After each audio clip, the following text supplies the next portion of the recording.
Ladies and gentlemen, whiskey aficionados, no matter where you reside on the planet Earth, this is the Mad Mix Cheap Whiskey Review, number 54. We're getting up there. We're heading towards 100 total. As you can see on the bed tonight, we got Dewars French Cask Smooth. It's 8 years old, and it is aged. It's finished in Cavados cask, which is an apple brandy. I would assume it's a French apple brandy. What does it say there? I can't hardly read it. My eyesight's too bad. But I think it's just a French apple brandy. You can look up Cavados on the internet, but apple brandy cask finish should give it away.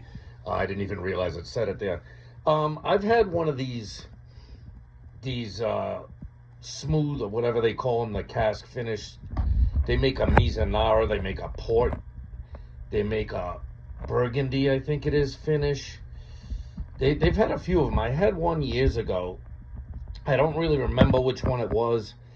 I don't remember being particularly impressed with it, but, you know, we're at a certain, I think this bottle was, I want to say $24.99 or $23.99. So it was either 24 or 25 bucks out the door. There's no tax on liquor in my state. So either 23, 24 bucks or 24 or 25, I'm sorry. And it caught my eye because I don't remember if back in the day they were giving it an age statement when these first came out, but now you can see it gets an 8-year age statement, which isn't bad. And this one looked interesting. I wasn't really interested in the rum finish. I wasn't interested in the port finish really, or the Mizanara. Maybe at some point I'll get another one of them and give it a try if I like this one. But I am a big fan of Dewars. Hopefully by the end of the year I'll do my best of the year.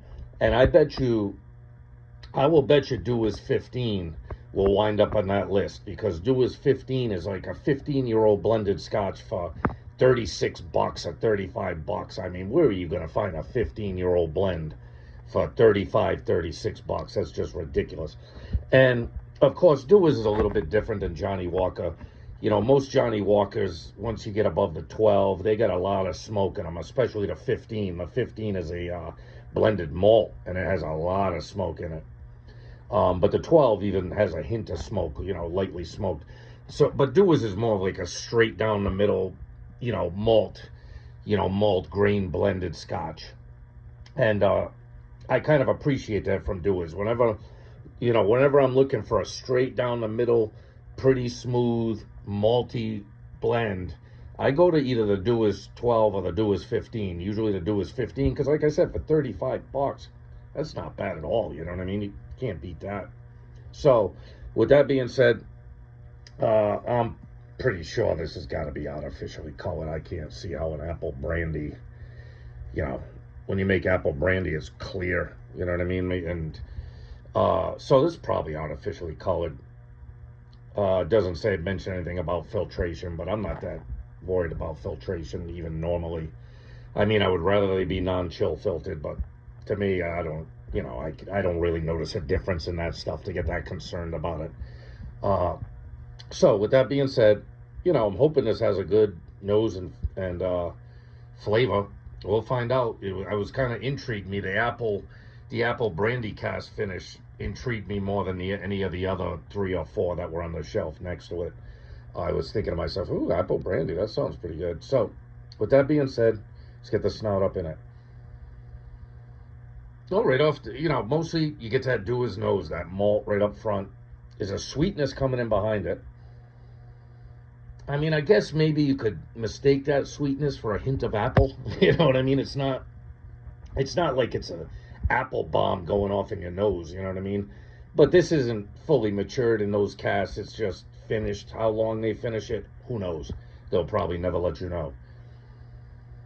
So yeah, I mean, it's got a nice malty, typical Dewars malt scent to it, and a sweetness.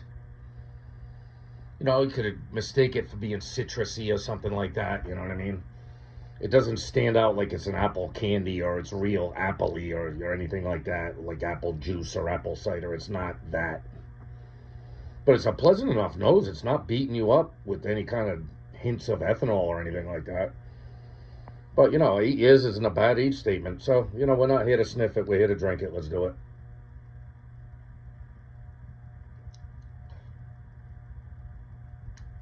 Okay.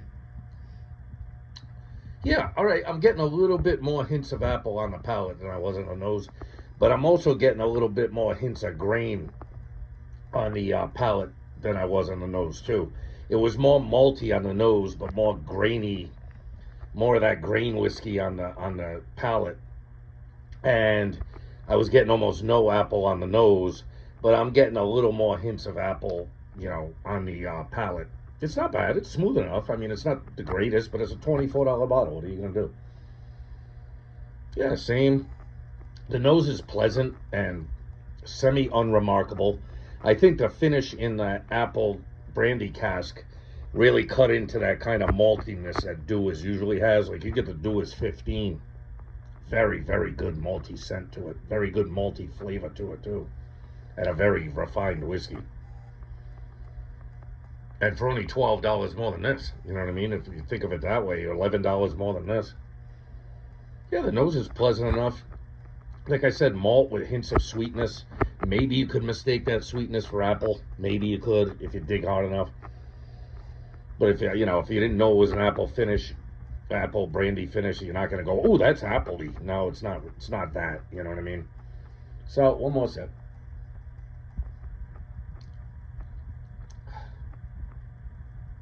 Yeah. All right. Yeah, like I said, it's staying the same. It's a little more grainy on the palate. Not bad. You're getting hints of malt, but you're getting that kind of, low-level grainy bite to it. You know what I mean? And, once you've drank enough blended scotches that utilize some cheap grain whiskey in their blends just to save money, you kind of get that, what that grainy flavor is. It's not malty, it's grainy. And this isn't bad. It's not beating you up with the grain. Probably because it's got a decent enough age statement. But it's definitely not malty like I would imagine once you get up into the Dewars 12 and 15, especially the 15, they're using more single malts in that blend because they're charging you more money for it. You know what I mean? And you're getting a little bit less of that green whiskey. So let me get one more sip just to make sure I got it right. Yeah, it's pleasant enough. It's malty, grainy, sweet. You get a hints of apple. You know what I mean? Not beating you up with the apple. It's not syrupy sweet or anything even close to that. It's more like a hint of apple in the background. Maybe some spiciness to it. Maybe almost like a cinnamony type of spice or something like that. And, a little, maybe even, if you're not picking up the apple, it's like citrusy. Or, it's got this hint of fruit. I'm picking up a little apple. But also, there might be a little hint of citrus laying down in the background, something like that. All right, enough. The Mad Mix Cheap Whiskey Review, number 54. Dewars French Cask Smooth, Apple Brandy Cask Finish, aged 8 years. It only gets 40%, so 80 proof. I'll give it an 8.2. You know what I mean? If it gets any bonus points at all, it's for its price. It's $25, whatever it was, 24, $25. So it's not beating up your wallet. It's smooth enough to drink. It gives you a decent age statement at least. You know what I mean? Most of these cheap blends, they're not giving you anything resembling an age statement on it. Even better blends sometimes, you know what I mean? Even something like a monkey shoulder or something, they're not giving you an age statement on it. So if something under 10 or 12 years, it's remarkable to get an age statement out of a Scotch blending company. So yeah, the price, it's got a good taste, got a good nose, very drinkable. I mean, if you were just a beginning Scotch drinker, or someone who didn't really have a sophisticated palate, this isn't going to destroy you. It's not overly complex. You can just sit down with it, drink it. It'll be smooth enough. It'll be sweet enough.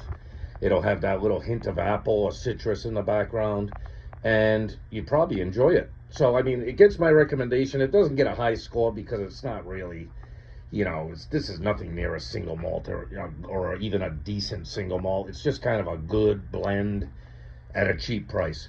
You know what I mean? So take that for what it's worth. Do I recommend it? Yeah. Yeah, I mean, Would I pick up another bottle? Maybe if I was heading to band practice or going to golf league and I wanted to drag a bottle along that wasn't going to cost me a lot of money if everyone drank it up and it was something enjoyable and something to talk about. Sure, why not? I mean, I might be prone to buy it again only because it's a very affordable bottle, you know what I mean? You take it to a party or something like that where you don't care if everyone smashes it. You know, you're not going to bring a $70 bottle of single malt to a fucking party or to your golf league or band practice because you know that bitches are going to beat the shit out of that bottle and you're going to be pissed you spent $70 on it. But something like this will do. You know what I mean? It's decent. So with that being said, love yourself. Always, always love and respect yourself. Love and respect your family and friends, even when it's hard to do so. And love cheap whiskey, especially this. Good $25 bottle. I like it. It's not bad at all. Probably better than I thought it would be. I kind of had low expectations from this. And it kind of beat my low expectations. It's not a bad bottle at all. It's kind of good. Makes me maybe want to think about trying one of the other ones that they got. So, be good, people. I'll see you on the next one. Later.